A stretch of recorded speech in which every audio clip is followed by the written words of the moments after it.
speak starting on page 104. Lunch Doom. Nothing good ever happens at lunch. The cafeteria is a giant soundstage where they film daily segments of teenage humiliation rituals, and it smells gross. I sit with Heather, as usual, but we are off by ourselves in the corner by the courtyard, not near the Marthas. Heather sits so her back is to the rest of the cafeteria. She can watch the wind shift and drifts of snow trapped in the courtyard behind me. I can feel the wind seep through the glass and penetrate my shirt. I am not listening too closely as Heather ahems her way to what's on her mind. The noise of 400 mouths moving, consuming, pulls me away from her. The background pulsing of the dishwashers, the seals of announcements that no one hears. It is a vespiary, the Hornet Haven. I am a small ant crouched by the entrance, with the winter wind at my back. I smother my green beans with mashed potatoes. Heather nibbles through her jicama and whole grain roll and blows me off while she eats her baby carrots. Heather says, "This is really awkward. I mean, how do you say something like this? No matter what. No, I don't want to say that. I mean, we kind of paired up at the beginning of the year when I was new and I didn't know anyone, and that was really, really sweet of you, but I think it's time for us both to admit that we just are very different." She studies her no-fat yogurt. I try to think of something bitchy, something wicked and cruel. I can't. Me says, "You mean we're not friends anymore?" Heather, smiling with her mouth but not her eyes, says, "We were never really, really friends, were we? I mean, it's not like I ever slept over at your house or anything. We like to do different things. I have my modeling and I like to shop." I say, "I like to shop." Heather said, "You don't like anything. You are the most depressed person I've ever met, and excuse me for saying this, but you are no fun to be around, and I think you need professional help." Up until this very instant, I had never seriously thought of Heather as my one true friend in the world. But now I am desperate to be her pal, her buddy, to giggle with her, to gossip with her. I want her to paint my toenails. I say, "I was the only person who talked to you on the first day of school, and now you're blowing me off because I'm a little depressed? Isn't that what friends are for, to help each other out in bad times?" Heather says, "I knew you would take this the wrong way. You were just so weird sometimes." I squint at the wall of hearts on the other side of the room. Lovers can spend $5 to get a red or pink heart with their initials on it mounted on the wall for Valentine's Day. It looks so out of place, those red blotches on blue. The the student athletes, sit in front of the hearts to judge the new romances.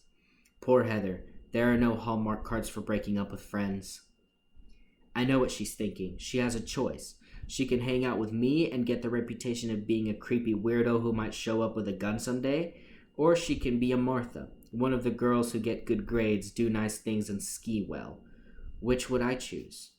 Heather says, "When you get through this life sucks phase, I'm sure lots of people will want to be your friend, but you just can't cut classes or not show up to school. What's next, hanging out with the dopers?" I say, "Is this the part where you try to be nice to me?" Heather says, "You have a reputation." I say, "For what?" Heather says, "Look, you can't eat lunch with me anymore. I'm sorry. Oh, and don't eat those potato chips. They'll make you break out." She neatly wraps her trash into a wallpaper ball and deposits it in the garbage can. Then she walks to the Martha table.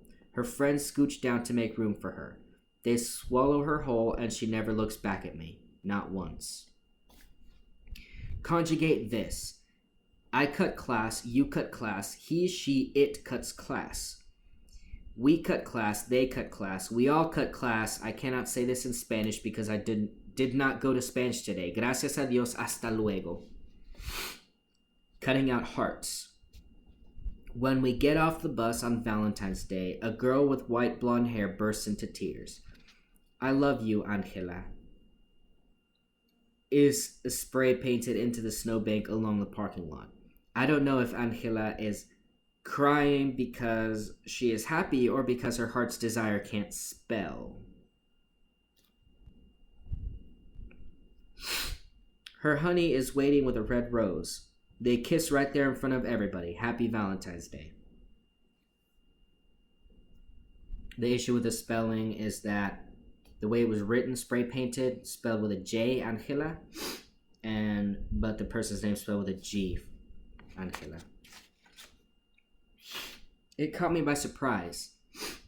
Valentine's Day was a big, hairy deal in elementary school because you had to give cards to everyone in your class, even the kid who made you step in dog poop. Then the class mom brought in pink frosted cupcakes, and we traded those little candy hearts and said hot baby and be mine. The holiday went underground in middle school. No parties, no shoeboxes with red cutout hearts for your drugstore Valentines. To tell someone you liked them, you had to use layers and layers of friends, as in, Janet told me to tell you that Stephen told me that Dougie said Karen was talking to April and she hinted that Sarah's brother Mark has a friend named Tony who might like you. What are you going to do? It's easier to floss with barbed wire than admit you like someone in middle school. I go with the flow toward my locker. We are all dressed in down jackets and vests, so we collide and roll like bumper cars at the state fair. I notice envelopes taped to some lockers, but don't really think about it until I find one on mine. It says Melinda. It has to be a joke. Someone put it there to make me look stupid.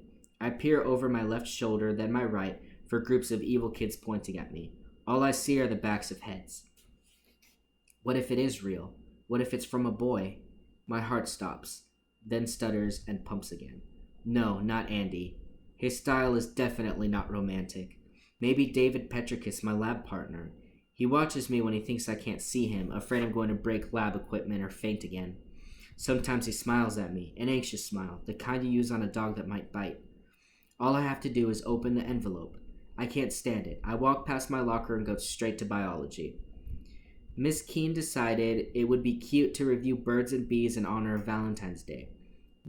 Nothing practical, of course. No information about why hormones can make you crazy, or why your face only breaks sad at the worst time, or how to tell if somebody really gave you a Valentine's card on your locker.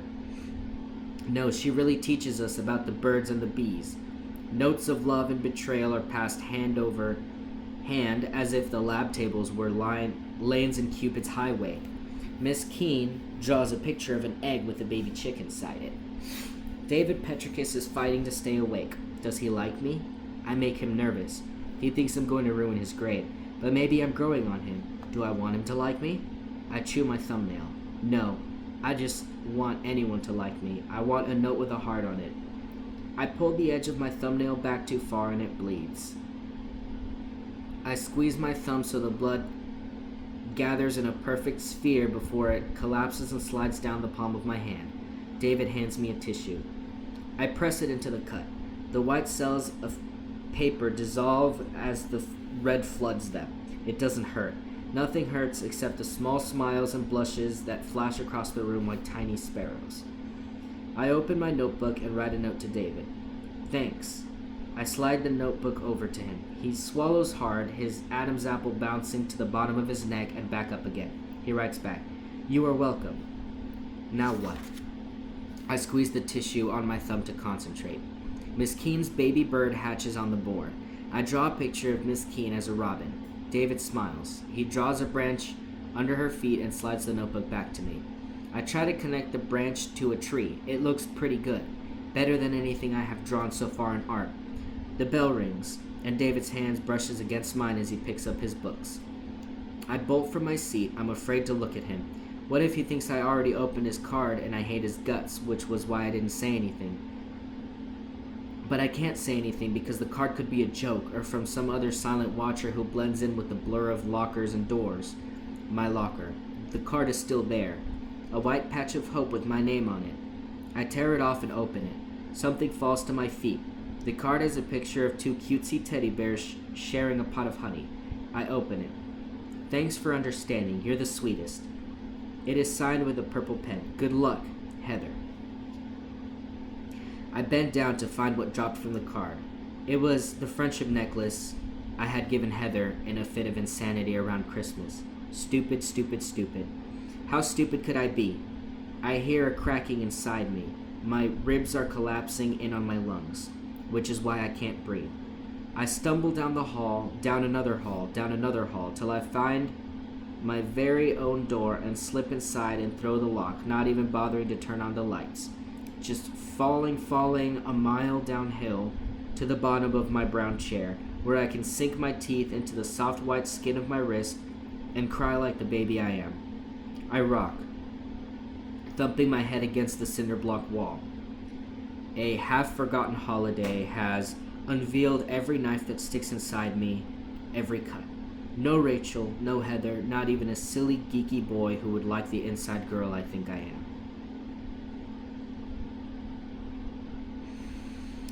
Our Lady of the Waiting Room.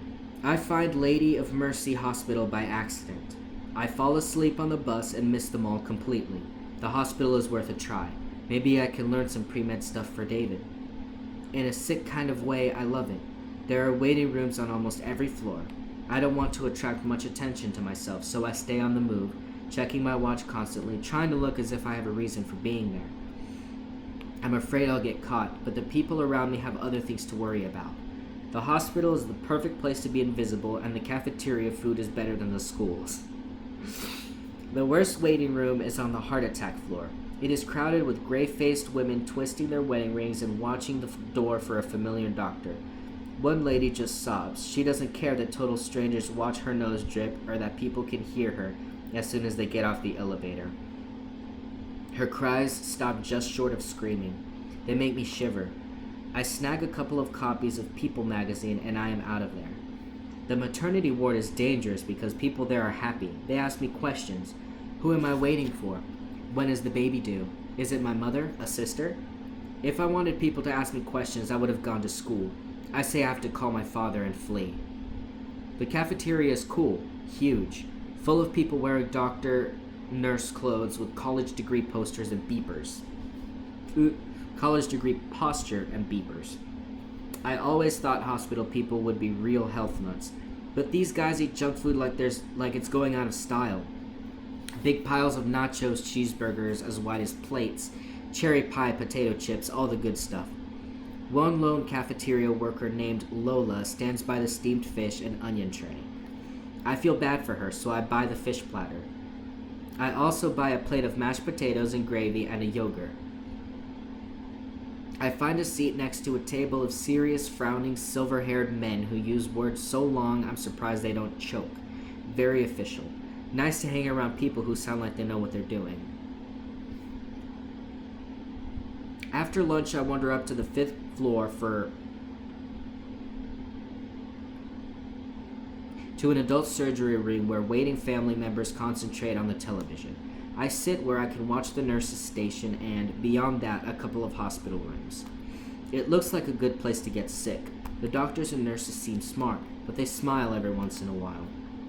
A laundry room worker pushes an enormous basket of green hospital gowns, the kind that shows your butt if you don't hold it closed, to a storage area. I follow him. If anyone asks, I'm looking for a water fountain. No one asks. I pick up a gown. I want to put it on and crawl under the white knobbly blanket and white sheets in one of those high-off-the-ground beds and sleep. It is getting harder to sleep at home. How long would it take for the nurses to figure out I don't belong here? Would they let me rest for a few days? A stretcher pushed by a tall guy with muscles sweeps down the hall. One woman walks beside it, a nurse. I have no idea what is wrong with the patient, but his eyes are closed and a thin line of blood seeps through a bandage on his neck. I put the gown back. There is nothing wrong with me. These are really sick people, sick that you can see. I head for the elevator. The bus is on its way. Clash of the Titans. We have a meeting with Principal. Someone has noticed that I've been absent and that I don't talk. They figure I'm more a head case than a criminal, so they call in the guidance counselor too. Mother's mouth twitches with words she doesn't want to say in front of strangers. Dad keeps checking his beeper, hoping someone will call. I sip water from a paper cup. If the cup were lead crystal, I would open my mouth and take a bite. Crunch, crunch, swallow. They want me to speak. Why won't you say anything? For the love of God, open your mouth. This is childish, Melinda. Say something. You're only hurting yourself by refusing to cooperate. I don't know why she's doing this to us. The principal hums loudly and gets in the middle. Principal says, We all agree we are here to help. Let's start with these grades. They are not what we expected from you, Melissa. Dad says, Melinda. Principal says, Melinda. Last year, you were a straight B student. No problem behavior, few absences, but the reports I've been getting, well, what can we say? Mother said, that's the point. She won't say anything. I can't get a word out of her. She's mute. Guidance counselor says, I think we need to explore the family dynamics at play here. Mother says, she's jerking us around to get attention. Me, inside my head. Would you listen? Would you believe me? Fat chance. Dad said, well, something is wrong. What have you done to her? I had a sweet, loving little girl last year, but as soon as she comes up here, she clams up, skips school, and flushes her grades down the toilet. I golf with the school board president, you know. Mother says, we don't care who you know, Jack. We have to get Melinda to talk. Guidance counselor, leaning forward, looking at Mom and Dad, says, do the two of you have marriage issues? Mother responds with unladylike language. Father suggests that the guidance counselor visit that hot, scary underground world. The guidance counselor grows quiet. Maybe she understands why I keep it zipped. Principal sits back in his chair and doodles a hornet. Tick, tick, tick. I'm missing study hall for this. Nap time. How many days until graduation? I lost track. Have to find a calendar. Mother and father apologize. They sing a show tune. What are we to do? What are we to do? She's so blue, we're just two. Oh, what? What are we supposed to do? In my head world, they jump on Principal's desk and perform a tap dance routine. A spotlight flashes on them, a chorus line joins in, and the guidance counselor dances around a spangled cane. I giggle. Zap, back in their world. Mother says, you think this is funny? We are talking about your future, your life, Melinda. Father says, I don't know where you picked up that slacker attitude, but you certainly didn't learn it at home. Probably from the bad influences up here. Guidance counselor says, actually, Melinda has some very nice friends. I've seen her helping that group of girls who volunteer so much. Meg, Harcut, Emily Briggs, Siobhan Fallon. Principal stops doodling. Very nice girls. They all come from good families. He looks at me for the first time and tilts his head to one side. Those are your friends? Do they choose to be so dense? Were they born that way? I have no friends. I have nothing. I say nothing. I am nothing. I wonder how long it takes to ride a bus to Arizona.